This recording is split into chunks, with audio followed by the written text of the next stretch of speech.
Hello friend, नमस्कार। मैं दिनेश शर्मा। आज आपको शुक्र की महादशा के विषय में बताऊंगा। यदि किसी जातक की शुक्र की महादशा चल रही है, उसमें शुक्र का मंगल की अंतर्दशा चल रही है, तो किस प्रकार के फलित होंगे। शुक्र की महादशा पूरे 20 वर्ष चलती है, एक लंबा पीरियड है। शुक्र मंगल अंतर्दशा 1 वर्ष 2 माह की चलती है। आपका जन्म नक्षत्र या चंद्रमा का नक्षत्र ही महादशा तय करता है।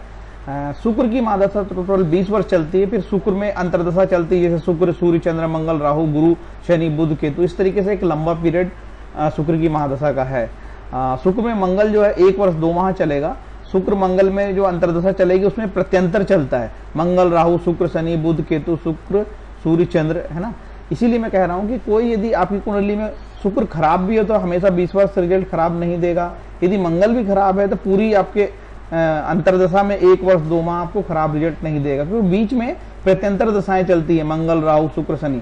तो ये सारे ग्रह तो किसी के खराब हो नहीं सकते, इसीलिए जो है बीच बीच में समय बदल जाता है, तो थोड़ा सा समय नुकसानदेह होता है। तो भय और डर की कोई बात नहीं है। आपका जन्म नक्षत्र कालचक्र की गणना हेतु जिम्मेदार होता है, उसी को विंशोत्तरी दशा बोलता हूँ। मैं आपको वही बता रहा हूँ। विंशोत्तरी जो महादशा होती है वो 120 वर्ष की होती है। नवग्रह की दशाएं महादशा के रूप में जानी जाती है। सभी ग्रहों की महादशाएं चलती है। ग्रह अपनी दशा, महादशा, अंतरदशा, प्रत्यंदशा, प्राणदशा, सूक्ष्म दशा में रिजल्ट देते हैं। गोचर के दौरान फल देते हैं। कौन सा ग्रह कब फल देगा, यह निर्धारण के लिए ज्योतिष के कुछ सिद्धांत है। उसी सिद्धांतों के पालन के अनुसार अपना ज्योतिष अपने रिजल्ट तय करता है। शुक्र में मंगल के बारे में यदि मैं बता रहा हूं तो आपको शुक्र के कारकत्व जानना बहुत जरूरी है। शुक्र जनरली जो है वात और कफ की अधिकता होती है। यह किसी व्यक्ति की यौन क्रियाओं को नियंत्रित करता है। खासकर ये महिलाओं से संबंधित होता है, सेक्स से संबंधित होता है, जनन से संबंधित होता है, ये आदि चीजों के लिए कारक होता है।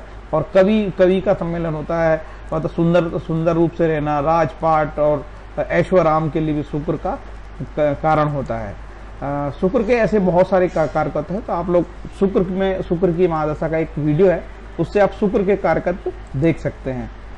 शुक्र में मंगल के बारे में बता रहा हूं मैं। तो मंगल के बारे में आपको जानना जरूरी है कि मंगल जो है 28 डिग्री में जो है उच्च का होता है, मकर राशि में, और मंगल जो है 28 डिग्री में कर्क राशि में नीच का होता है। और मंगल की मूल त्रिकोण राशि मेष, मतलब नंबर 1 कहलाती है। ठीक है, तो ये भी जानकारी आपको याद रखना है कि यदि आपका मंगल नीच का है तो 28 डिग्री होगा तो ही नीच का वो रिजल्ट देगा। उसी तरीके से मंगल यदि उच्च का है मकर में 10 नंबर में, तब वो 28 डिग्री होगा तो ही उच्च का फल देगा। ये खास बात है। मंगल के कारकत्व, मंगल पित्त प्रकृति का है, यह आक्रामक तथा ऊर्जावान है। कुंडली में मंगल की स्थिति जातक के स्वास्थ्य, तेज और चेतना की प्रबलता को प्रतिबिंबित करती है। इसका अधिकार क्षेत्र सिर, अस्थि, मज्जा, पित्त, हीमोग्लोबिन आदि में होता है। रक्त विकार, तंतु का फटन, उच्च रक्तचाप आदि के लिए भी मंगल जिम्मेदार होता है। ऐसे बहुत सारे मंगल के कारकत्व है। मंगल शरीर का प्रतीक है। शक्ति, बीमारी, प्रशासक कहलाता है। चोर, उदार प्रकृति, और जो है क्रोध, यश, चरित्र, इच्छा, भाषण, भूमि, रत्न, स्वर्ण, ताम्र, घर इत्यादि के लिए भी होता है। शस्त्र, युद्ध, विरोध, राजा, विदेश गमन, अग्नि, ऊष्मा, लड़ाई झगड़े, मारपीट सभी के कारण कारक मंगल होता है। शासक भी होता है, प्रशासक, राजा भी आदमी मंगल के कारण ही बनता है।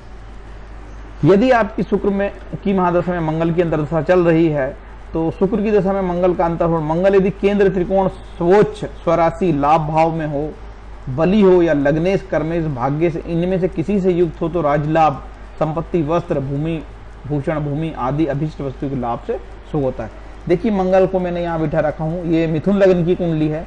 मंगल लग्न में है, मतलब फिर यहाँ चौथे स्थान पे ये केंद्र स्थान, 7वां स्थान केंद्र स्थान, ये 10वां स्थान केंद्र स्थान। ये तो केंद्र स्थान पे शुभ होता है। और ये 5वां स्थान, ये 9वां स्थान, यहाँ पे भी शुभ होगा। यदि मंगल यहाँ अपनी राशि मकर में होगा तो उच्च का कहलाएगा, निश्चित रूप से अच्छा होगा। और मंगल लाभ स्थान पे होगा तो अच्छा कहलाएगा। इसके साथ ही ये भी कहा जा रहा है कि मंगल यदि लग्नेश के साथ हो, मान के चलो ये लग्नेश बुध के साथ हो, ठीक है, कर्मेश, कर्मेश के इस भाव के स्वामी के साथ हो, भाग्येश इस भाव के स्वामी के साथ भी हो तो बली कहलाता है, अच्छा कहलाता है। ऐसे समय आपको पॉजिटिव रिजल्ट मिलेंगे। यदि मंगल, थ्योरी नंबर 2, मंगल यदि लग्न या दशापति से 6-8 में हो तो शीत ज्वर से पीड़ा, माता पिता को भी ज्वर आदि रोग, स्थान की हानि, कलह, राजा से विरोध, राज्याधिकारियों से द्वेष, धन का अधिक खर्च होता है। अब मंगल 6वें या 8वें भाव में, ये मैं मिथुन लग्न की कुंडली में आपको उदाहरण से बता रहा हूं।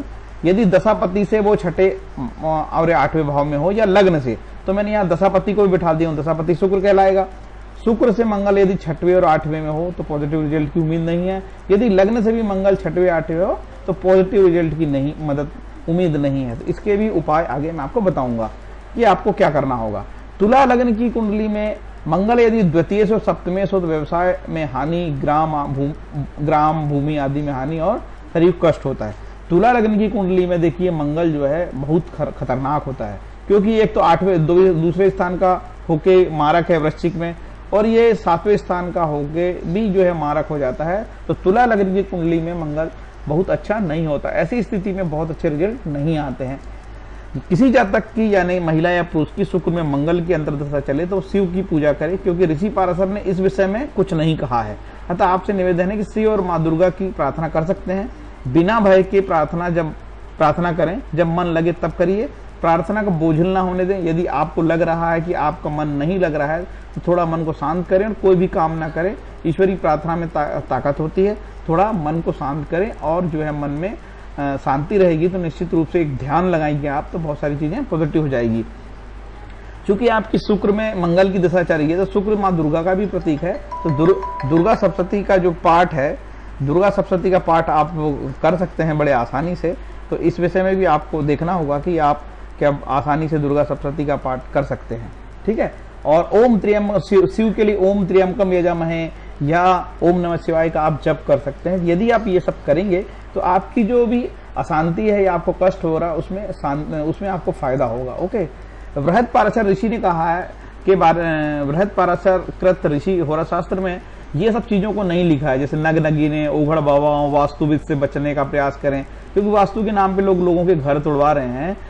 लोग चारों तरफ ईश्वर की दुनिया है, हर दिशा ईश्वर परमात्मा की बनाई हुई है।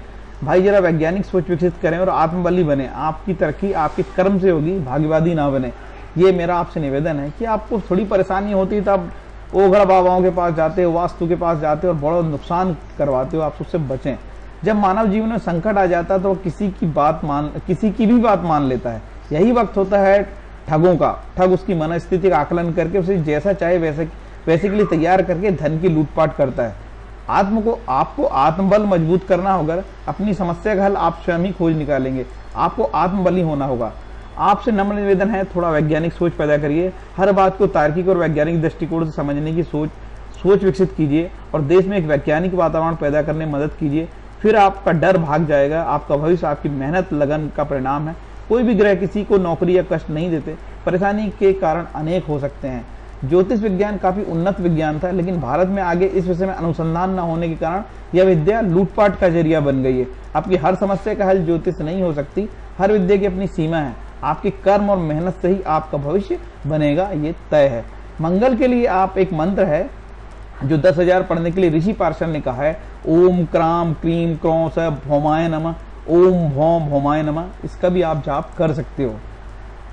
आगे, भगवान भक्ति से सारे ग्रह प्रसन्न होकर नाचते हैं और पृथ्वी माता मुदित होकर नृत्य करती। सारे ऋण जैसे मातृ ऋण, पितृ ऋण, देव ऋण, पृथ्वी ऋण और भी दुनिया भर के ऋण सभी मुक्त हो जाते हैं यदि कोई शुद्ध मन से भगवान की भक्ति करे। अब वो क्या करे ये मैटर नहीं। भगवान राम का नाम ले, कृष्ण का नाम ले, शिव का नाम ले, दुर्गा का ले, किसी का भी ले। शिव भगवान की भक्ति में बहुत ताकत है। उसको कोई देवी देवता से बांधा नहीं जा सकता। विष्णु सहस्त्र नाम भी एक अच्छा विकल्प है, या शिव सहस्त्र नाम। कोई सुंदर पाठ करना चाहता है, कोई हनुमान चालीसा, कोई भागवत पाठ, रामायण गीता, सब अच्छे विकल्प है। जो कोई इतना सारा करता होगा मुझे नहीं लगता उसको कोई प्रॉब्लम होती होगी। इनमें से कोई एक जाप पाठ करे, परेशान ना हो। प्रतियोगिता वाले छात्र पाठ करें, ज्यादा अच्छा होगा। और ये ज्योतिष के चक्कर में ना पड़े, अपनी पढ़ाई करें। गरीब व्यक्ति जिसके पास कुछ ना हो, दान भी नहीं देने की स्थिति हो, तो उसको दान नहीं देना चाहिए। प्रभु का नाम ले, कोई भी देवता हो सब चलता है, लेकिन कोई भी गरीब व्यक्ति को दान कभी भी नहीं देना चाहिए, क्योंकि बेचारा गरीब है, कहाँ से लाएगा। ये दान तो राजा महाराजाओं के लिए बने थे, हमारे लिए थोड़ी बने थे। आज से 3000 साल पहले की ज्योतिष थी, राजाओं के लिए बनाई गई थी, गरीब लोगों के लिए नहीं थी कभी भी ज्योतिष। अब गरीब व्यक्ति जो है वो भी ज्योतिष में लाभ लेना चाहता तो अच्छी बात है। ईश्वरीय प्रार्थना वो करे और निःशुल्क करे, कोई एक भी रुपए खर्च करने की जरूरत नहीं है। नवग्रह स्त्रोत का पाठ करिए। ये नवग्रह स्त्रोत मार्केट में 5-10 रुपए मिलता है। नवग्रह स्त्रोत के पाठ से भी सारे ग्रहों की शांति होती, बिना खर्च किए, बिना निःशुल्क। कोई जरूरी नहीं है कि आपको भगवान को प्रसन्न करने के लिए एक ब्राह्मण रूपी एजेंट, ब्राह्मण रूपी कर्मकांडी रूपी एजेंट ही लगेगा। बिना एजेंट के भी हमारे भगवान प्रसन्न होते हैं। लेकिन इन लोगों ने, बदमाशों ने इतनी चाल चली है कि क्योंकि आपको हमेशा उलझा के रखना, आपसे लूटपाट करना, क्योंकि आप परेशान रहते हैं, आप उनके चक्कर में आ जाते हैं। भगवान कभी किसी से 1 रुपये की भी मांग नहीं करते हैं। मांग करता है तो एक कर्मकांडी ब्राह्मण ही मांग करता है। आप अपनी भाषा में पढ़िए, आपको संस्कृत नहीं बनती तो कोई टेंशन नहीं, ईश्वरी प्रार्थना में बहुत ताकत होती है, फायदा होगा। विष्णु सहस्त्रनाम एक बहुत अच्छा विकल्प है। ऋषि पाराशर ने कम से कम 4 या 5 बार विष्णु सहस्त्र का नाम का जिक्र होरा शास्त्र में किया है। तो विष्णु सहस्त्रनाम गीता प्रेस कर लीजिए, कोड नंबर 206 या 1801, और इसका पाठ करिए, आपको भला होगा, चंगा होगा। फ्रेंड्स, मेरा ये वीडियो आपको कैसा लगा? यदि अच्छा लगा होगा तो मेरे चैनल को सब्सक्राइब करें और नोटिफिकेशन पर क्लिक करिए, जिससे कि मेरे नए वीडियो आपको मिलते रहेंगे। ये सारी प्रक्रिया निःशुल्क है, जिससे कि मैं और आगे वीडियो बनाऊं प्रेरणा से। हरे कृष्णा।